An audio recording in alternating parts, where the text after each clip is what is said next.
오늘 우리들에게 주시는 하나님의 말씀 요한복음 21장 1절에서 14절 말씀입니다.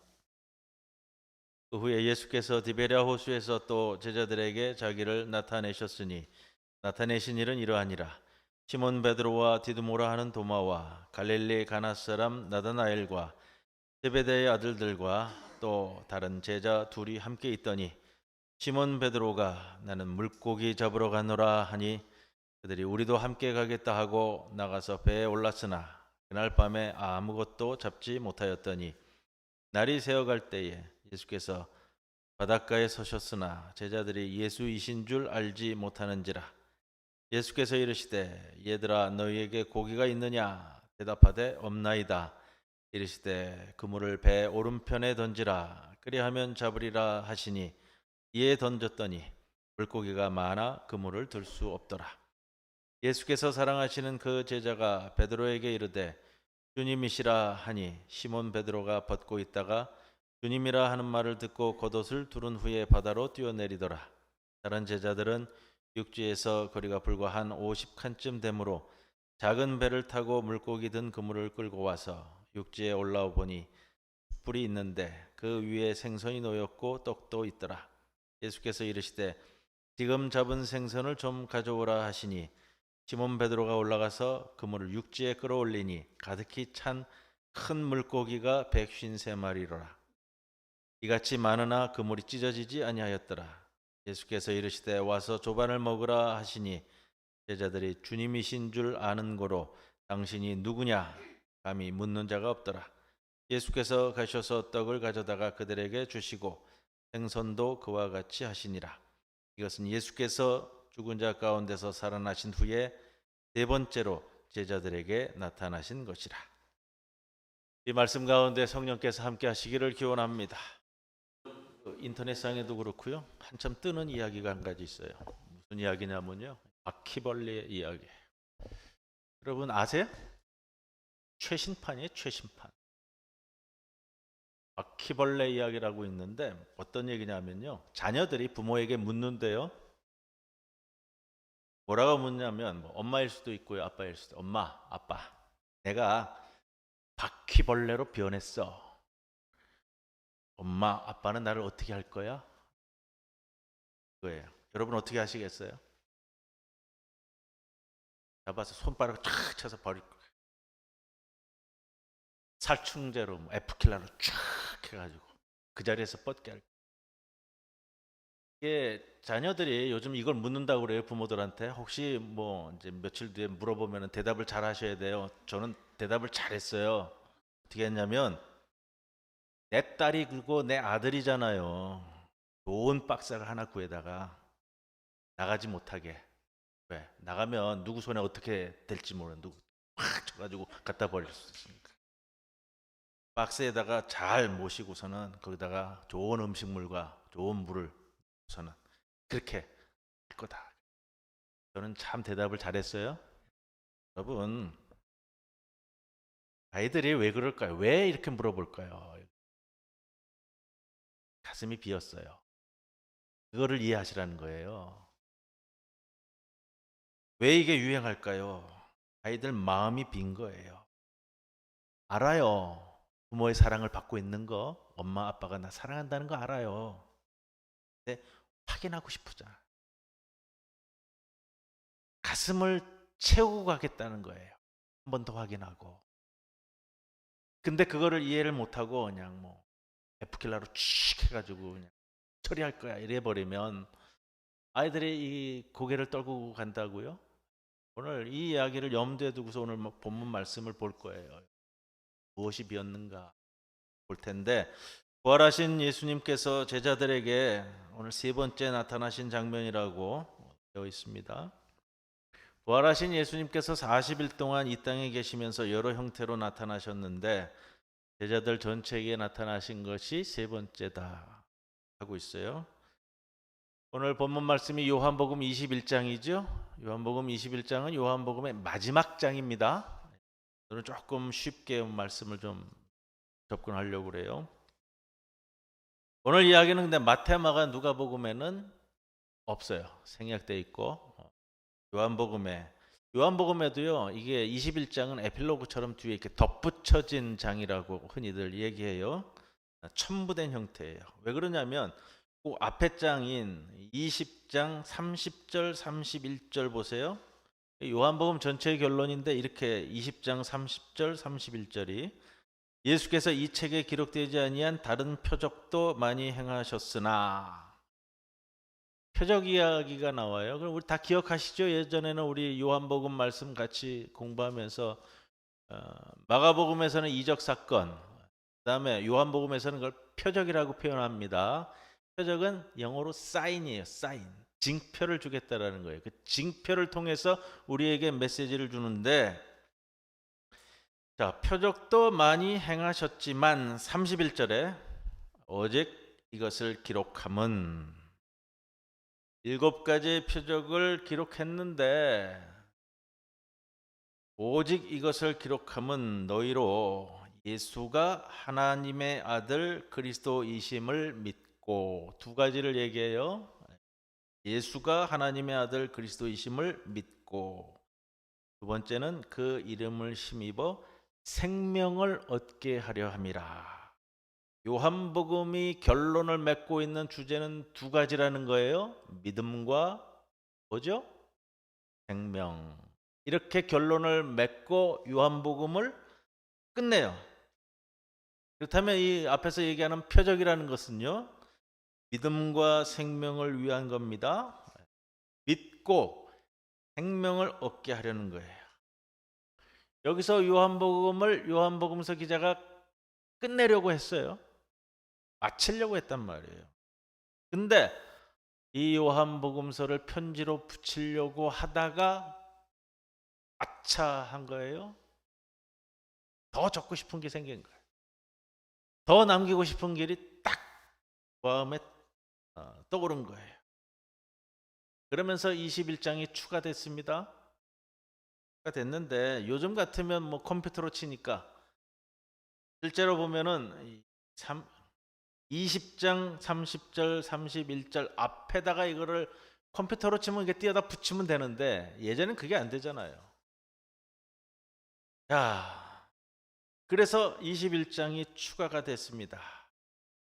근데 21장을 의미 있게 볼 수 있는 게 한 가지가 더 있어요. 요한복음의 마지막을 편지를 다 복음서를 완성을 하고 나서도 한 장을 더 덧붙이고 싶은 요한복음서 기자의 마음이 있었는데, 실제적으로 편집과 구성 작업을 거치다 보니까 오늘 요한복음 21장은 마태, 마가, 누가, 요한 4복음서의 마지막 장이 돼 버렸어요.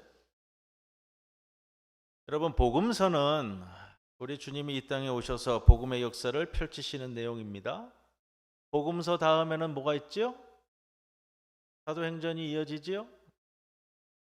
사도행전은 예수님이 펼치신 역사가 제자들에 의해서 온 세상에 펼쳐 나아가는 실천적인 역사를 기록하고 있습니다. 예수님이 십자가에 죽으시고 부활하신 것이 복음인데, 이 복음이 온 세상을 실제적으로 변화시켜 나가는 과정, 그 전 과정을 사도행전에서 기록하고 있어요. 자, 그렇다면 편집상 복음서에서 이제 사도행전으로 옮겨가는 과정을 이어주는 다리 역할을 하는 것이 오늘 21장, 요한복음의 21장 역할이라 이겁니다. 물론 여러분, 우리가 알죠? 누가복음서 기자와 사도행전 저자가 같은 사람으로 보기 때문에 누가복음서 마지막이 사도행전으로 이어집니다. 이 말씀은 제가 수차례 드렸고요. 그런데 더 큰 걸 볼 수 있는 거예요. 뭐냐면 신약 성경 전체의 편집상 복음서의 마지막 장이, 그 다음에 우리 21장을 넘기면 사도행전 1장으로 이렇게 딱 이어지게 돼 있죠. 더 큰 걸 봅니다. 기가 막히게 이어지는데 이게 상당한 의미가 있는 거예요. 복음서 전체의 마지막을 피날레를 내고 있는 장, 이게 더 훨씬 의미가 있고요. 이것도 다 성령께서 함께 하실 때에 이루어지는 구성과 편집으로 놓고 본다면 요한복음 21장은 우리에게 더 큰 의미로, 더 큰 메시지로 다가올 수 있지 않겠습니까? 21장의 주제가 앞에 있는 20장 30절 31절에 결론 짓는 믿음과 생명을 이야기하고 마치면서 21장에서 이 생명이 우리 삶에 와서 실제적으로 역사를 일으키게 만드는 분명한 모습들을 보여주기 위해서 요한복음서 기자가 이 막판에 이걸 한 장 더 붙여줘서 우리에게 뭘 얘기하려고 할까? 여러분, 그 메시지를 오늘 찾아가는 거예요. 아마도 요한은 오늘 이 사건이 복음서 전체의 중요한 징검다리 역할을 할 것이라고 여겼을 수도 있고요, 아니었을 수도 있어요. 그러나 성령의 감화 감동으로 성경이 편집되면서 이 메시지를 우리에게 더 큰 의미로 주고 있습니다. 여러분, 예수님의 제자들이 부활하신 예수님을 보았어요? 못 보았어요? 보았잖아요. 왜? 술 먹은 벙어리 돼서 만났잖아요. 도마는 예수님의 부활의 소식을 듣고도 오늘 요한복음 21장인데 바로 앞에 장 20장에 나오는 내용이에요. 도마는 내 손을 넣어보지 않고는 믿지 못하겠노라 했어요. 그래서 예수님이 다시 나타나셔서 네 손을 옆구리에 넣어보라. 그래서 창자국에 손을 넣어 직접 만져보았습니다. 예수님께서 27절에 이런 표현을 쓰셨잖아요. 믿음 없는 자가 되지 말고 믿는 자가 되라. 믿는 자가 돼야 생명이 있으니까. 여러분, 예수님의 제자들이 부활하신 주님을 보고 만나고 만져봤어요. 부활하셨다는 그 사실 자체를 믿었어요. 왜? 내 눈으로 보고 만지고 경험했으니까. 그런데 그 다음이 문제예요. 그 다음에 뭔 문제가 생겼냐 이거예요. 부활하신 예수님을 만났는데 내가 어떻게 살아가야 될지를 아직도 모르는 거예요, 지금. 그래서 요한복음서 기자가 아차 했어요. 아차 해가지고 지금 21장을 덧붙이고 있어요. 예. 어떻게 살아야 될지 모르다 보니까 그냥 옛날로 다시 돌아가 버린 사건이에요. 오늘 21장에 오면 2절 말씀 보세요. 오늘 제자들이 거명되는데 무덤까지 달려갔었던 베드로, 손가락까지 창자국에 넣어봤던 도마, 그리고 나다나엘, 세베대의 아들들, 또 다른 제자 둘. 세베대의 아들들은 야고보와 요한이고요. 또 다른 두 제자 이름은 나오지는 않아요. 나오지는 않는데 추측한데 안드레와 빌립일 거라고 추측을 해요. 왜냐? 갈릴리 사람들이니까. 이렇게 되어져서 인원이 몇 명이죠? 네, 7명이에요. 주보표지 보세요. 주보표지. 제가 이거 고르느라고 힘들었어요. 한 주간 동안. 왜냐하면 예수님께서 처음 제자들을 갈릴리 바다에서 나왔던 그 장면은 성화가 많아요. 근데 이 마지막 장면에 153마리의 물고기를 잡는 이 장면을 성화하는 드물더라고요. 그런데 이 그림을 그린 이 화가가 이름도 거기 있습니다만 잘 캐치를 했어요. 7명을 그대로 실었죠. 그리고 그물을 내린 것을 오른편으로 해서 이 그림 성화를 그렸어요. 참 그 오래된 그림인데 참 멋지다 라는 생각을 해봤습니다.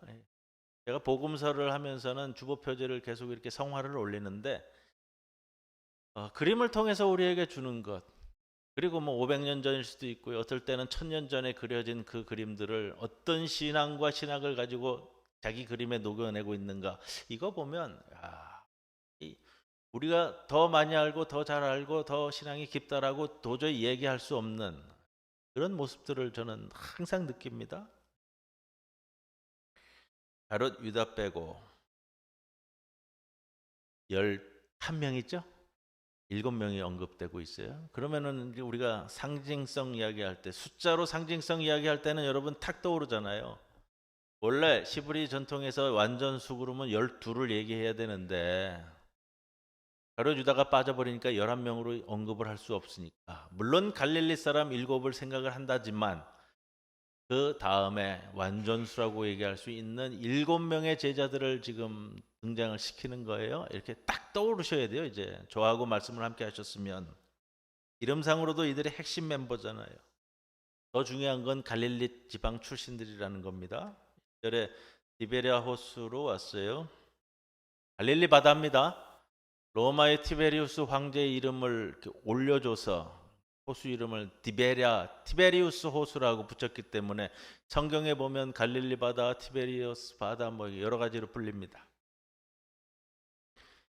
다시 내 고향에 와서 고기 잡고 있습니다. 왜 다시 갈릴리로 왔어요?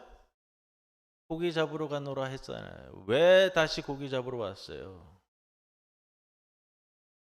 부활하신 예수님을 만났는데 그 이후에 뭘 해야 될지를 모르는 거예요.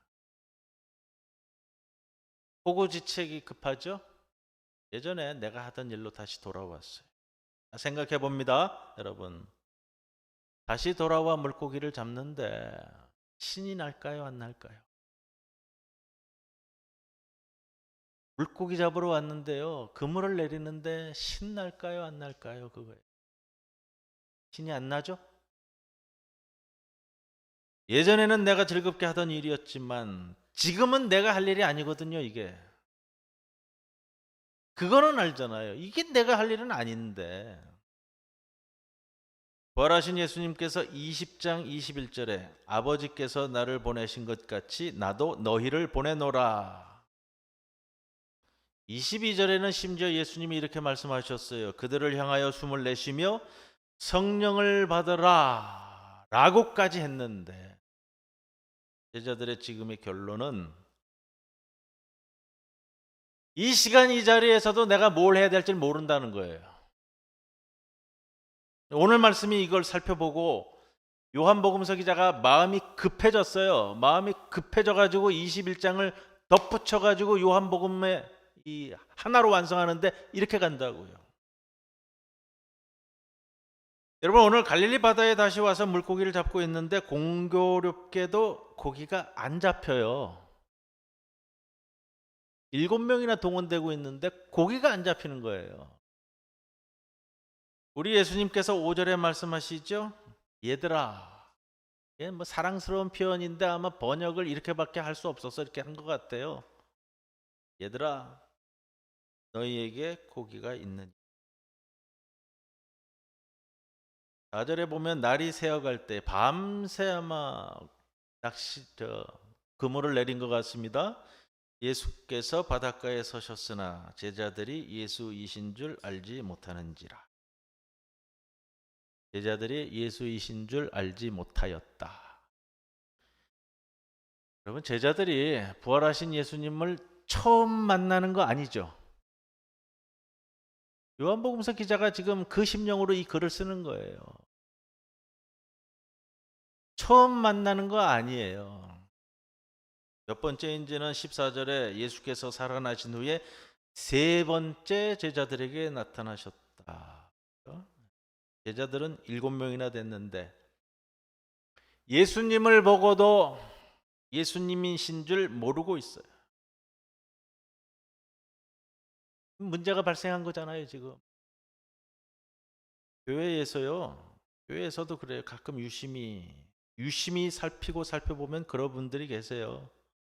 예수 믿는 사람이고 신앙생활 하는 사람은 맞는데 그 집사님의 그 권사님의 가슴 속에 담겨 있는 예수님이 정말 살아계신 주님이신지 여러분 그렇게 염려되어 보이는 분들이 있어요.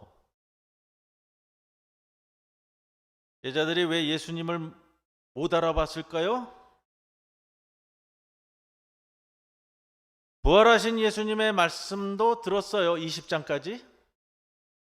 성령을 받으라는 말씀도 들었어요. 그래서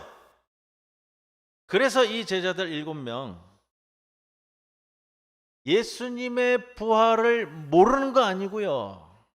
못 믿는 것 아닌데 예수님의 그 부활 사건이 내 삶 속에 들어와서 내 인생을 주도하고 있지 못할 때 발생하는 일이라는 거예요, 이게. 부활을 믿어요. 보았어요. 말씀을 나눴어요. 예수님을 만났어요. 그런데 그건 그거고, 여러분, 그건 그거고, 내 마음에 차 있지 않아요. 내 마음이 비어 있다라는 거예요. 누가요? 우리 주님이 내 마음에 차 있지가 않아요.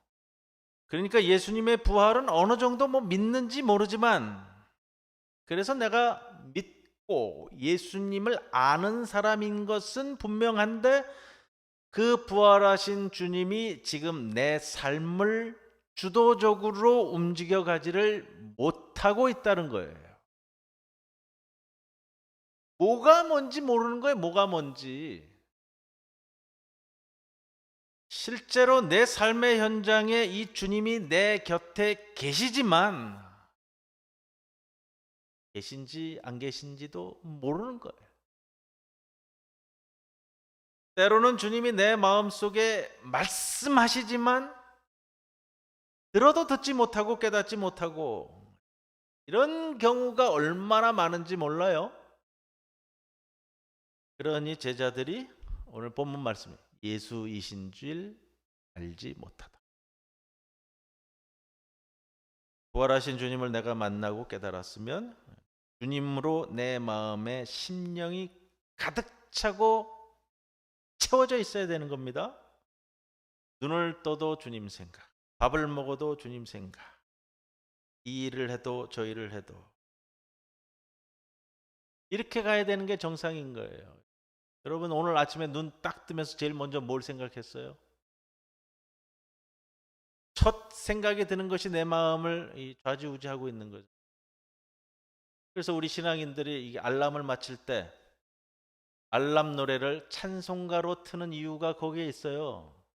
찬송가를 들으면서 내 눈을 뜨고 내 마음을 일으킬 때 찬송가와 더불어 주님을 생각하게 되고 향하게 되거든요. 이상한 가요 틀지 마시고요.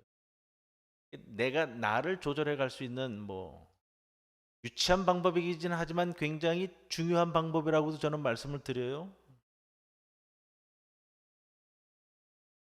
자, 오늘 본문에 이게 가득 차고 채워져 있지 않은 것을 이렇게 표현하고 있어요. 뭐냐면 빈 배다. 밤새도록 그물을 내렸지만 물고기 없는 배. 우리의 현실 아니에요. 우리의 현실. 빈. 믿는다고는 왔는데 빈 배. 집사의 직분을 받고 권사의 직분을 받고 중직자로 교회에 세워져 있지만 그렇게 흉내는 내왔는데 빈배.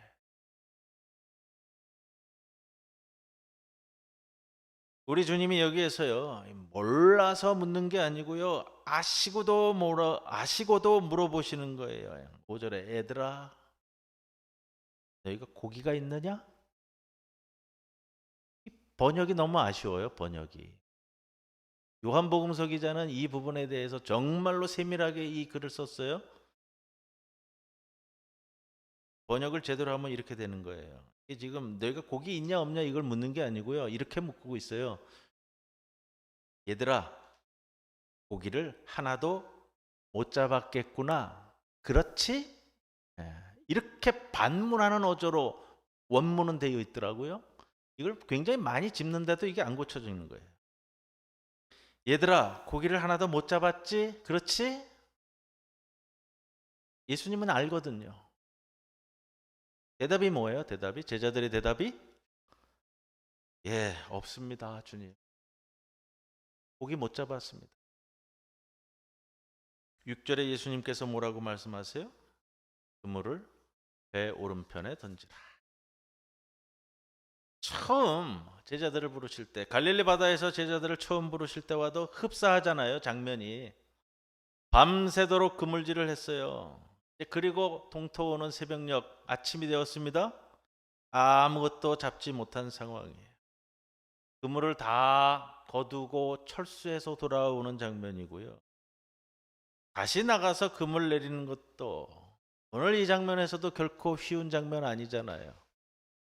저는 낚시를 하지 않습니다만 가끔 다니다 보면 저기 항구에서 방파제에서 낚시하는 분들, 밤새도록 낚시하는 분들 보는데 그런 생각이 들더라고요. 오늘 본문을 보면서 밤 낚시를 밤새도록 하다가 아침에 이제 새벽에 물고기가 좀 떠오르는 거 뭐 이런 거 보다가 마치고서는 낚싯대 밤새도록 놓았던 낚싯대 뭐 많잖아요. 뭐 대여섯 개씩 이렇게 쭉 열어놓던데 돌아갈 생각하고 다 접었어. 다시 낚싯대를 놔라. 이게 쉽지 않잖아요. 6절에 그물을 배 오른편에 던지라.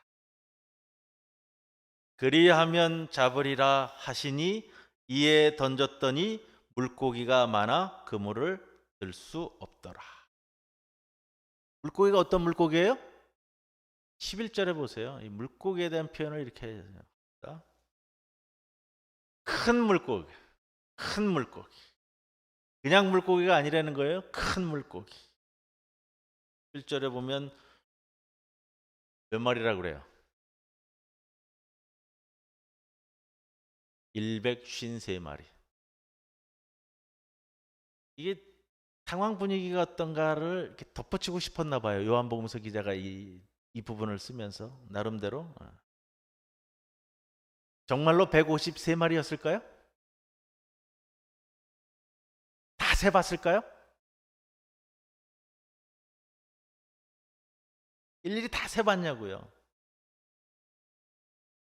그럴 수도 있고 아닐 수도 있죠 뭐. 예전에 섬기던 교회에 집사님 부부가 있었어요. 뭐 우여곡절이 많이 던 부부셨는데 용산역 앞에서 장사를 하셨어요. 나중에 얘기를 들었는데 그 집사님 부부로부터 결혼 때도 뭐 하여튼 우여곡절이 많고 장사를 할 때도 우여곡절이 많고 우여곡절이 많다. 그래도 다시 신앙을 다 잡고서 장사를 시작하는데 그렇게 어느 날 하나님께서 은총 주셔서 갑자기 장사가 굉장히 잘 됐다고 그래요. 그때는 장사를 하고 얼마나 장사가 잘 되었는지 정말 요즘처럼 이렇게 카드 긁는 거 없을 때예요. 다 현금 장사할 때. 그날 밤, 그날 하루 얼마나 장사가 잘 되었는지요. 부부가 집에 돌아와서요. 밤이 새도록 정말 밤이 새도록 지폐를 세웠다라는 거예요. 지폐. 왜? 너무 은혜에 넘치고 너무 감사하고 놀라워서. 그런 마음 아니겠어요? 뭐 153마리를 셀 수도 있고 안 셀 수도 있어요. 제자들이 밤새 한 마리도 못 잡았는데 주님 말씀 듣고 얼마나 많이 잡혔으면 이 제자들이 얼마나 놀라웠으면 다 헤아려 보고자 했을까. 이런 마음이 생겨요. 제가 이 본문을 보면서는. 자, 여기서 짚어보는 게 또 한 가지 있습니다. 이 시간에서 밤새도록 물고기 잡았는데 한 마리도 못 잡았을 때랑 153마리 잡았을 때랑 뭐가 바뀌었냐라는 거예요. 뭐가 바뀌었죠? 처음에는 빈배예요, 빈배. 예수님 말씀하시고서는 6절에 물고기가 많아 그물을 들 수 없더라 이렇게 되잖아요. 여러분 이거 아니겠어요? 처음에 제자들이요. 내 배 가지고 내가 선장돼서 내가 명령해서 내 사람들 모아서 내 노력과 수고로 밤새 그물을 던졌는데 빈배예요. 다시 할까요? 내 배 가지고 내가 선장돼서 내가 명령해서 내 사람들 모아서 내 노력과 수고로 밤새도록 그물을 던졌는데 빈배라는 거예요. 그 다음에 뭐가 바뀌었어요? 심령 상태가 바뀌었죠.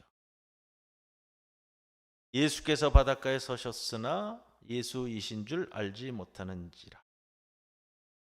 153마리를 잡았을 때는 뭐가 바뀌었냐? 내 배예요. 내 사람들이에요. 내 노력과 내 수고와 내 힘을 쓴 것은 같은데 그물을 배 오른편에 던지라. 그리하면 잡으리라. 명령하는 사람이 바뀌었어요. 다 묶어서 말씀드리면 이 배의 선장이 바뀌었다는 거예요. 선장이. 빈 배를 채우고, 여러분, 우리의 빈 배를 채우는 역사를 이루는 빈 배를 다시 채우는 이 장면은요, 베드로와 야고보와 7명의 핵심 제자들을 다시 세워서 이것도 저것도 아닌 어중간한 그리스도인이 아니고 이제는 세상에 나가서 확실하게 변화시키는 위대한 하나님의 제자로 만들어서 보내시는 마지막 장면이에요. 이게 예수님이 일으키시는 14절에 보면 세 번째 제자들에게 나타나셨다 하죠. 세 번째가 뭐예요? 세 번째 정말로 첫 번째 언제, 두 번째 언제, 어디서, 그 다음에 이번에 세 번째, 이거 아니고요. 여러분, 세 번째라는 것은 변혁의 사건, 역사가 뒤바뀔 때 나올 때 항상 세 번이 나오는 거예요. 예수님의 3일 만에 부활하고요, 아브라함이 이삭을 번제로 바치라고 했을 때 3일째 되는 날 눈을 들어 모리아산을 보니 이렇게 되는 거예요. 성경이 3일째 세 번 3이라는 숫자가 나올 때는요, 역사가 바뀌는 전환점을 이야기할 때 나오는 표현이 세 번째예요. 우리 주님이 물고기를 잡는 이 사건을 통해 주시는 메시지는 이겁니다. 여러분, 이제부터 부활을 맛본 여러분의 모든 삶의 여정에 여러분의 배는 궁극적으로 다 하나님의 은총으로 채워지게 될 겁니다. 그런데 이제부터 나가서 가난 곳곳마다 하나님의 권능으로 하나님 주시는 열매와 역사로 너희들의 배가 채워지기를 원하면 오늘 이 순간에 너희들의 배가 어떻게 채워졌는지를 잊지 말라는 중요한 메시지예요. 성도 여러분, 부활절을 지냈는데도 빈배입니다. 빈배죠? 저도 빈배고요. 여러분도 빈배고요. 우리 지난 주일날 좀 뭐 농담 반 진담 반 섞어서 말씀드리지만 장애인 주일 지내면서 여기 꽉 찼잖아요. 꽉. 빈자리가 없을 정도로 올라오지 않은 우리 식구들이 밑에 또 10여 명이 있었다고 그러대요. 그런데 오늘 빈배잖아요. 빈배. 때로는 하나님께서 우리의 여정을 지나게 하시면서 우리 삶을 다 빈 배로 만드실 때도 있습니다. 그러나 빈 배로만 우리 인생 여정이 그렇게만 끝나지는 않는다는 겁니다.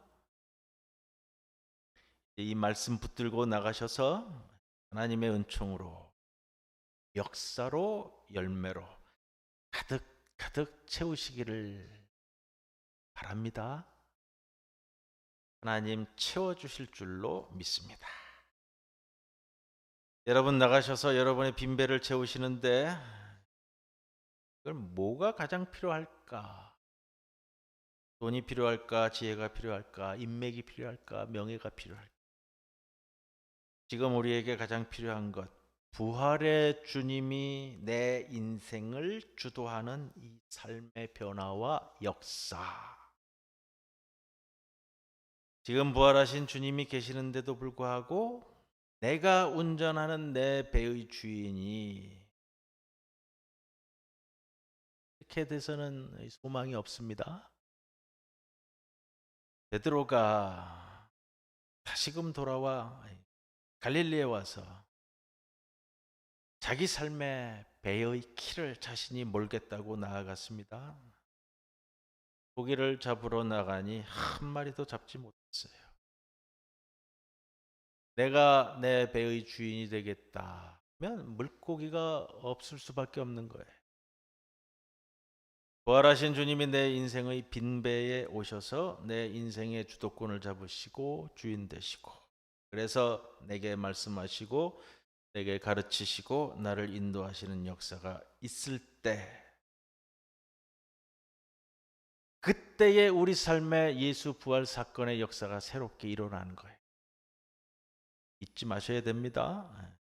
오늘 이 자리에 말씀을 들으시는 여러분, 부활하신 주님을 아는 것, 믿는 것으로 끝나지 마시고, 부활하신 주님이 여러분의 빈배에 오르셔서 내 배의 키를 잡으시고 내 배를 주도하시고 주인 되시는 역사가 있기를 간절히 축원합니다. 그 믿음으로 저와 여러분과 여러분의 가정과 우리 교회가 어느 면에서나 우리 빈배가 채워지는 역사가 있어야 되는 겁니다. 부활하신 주님만이 우리 삶의 빈배를 채워야 하고요, 우리 주님만이 우리 빈배를 채울 수가 있습니다. 그걸 믿고 나가시는 거예요. 자꾸 엉뚱한 것으로 채우려고 발버둥 치지 마시고요. 마지막에 왔는데 마지막에 실패하면요, 지금 이제 예수님이 승천하실 거잖아요. 예수님이 승천하시기 전에 이 마지막에 흐트러지면 안 되니까 마지막 단도리를 하는 장면이란 말이에요. 이 사도행전으로 넘어가기 전에. 여러분, 내 삶에서 주님이 차순위로 밀려날 때,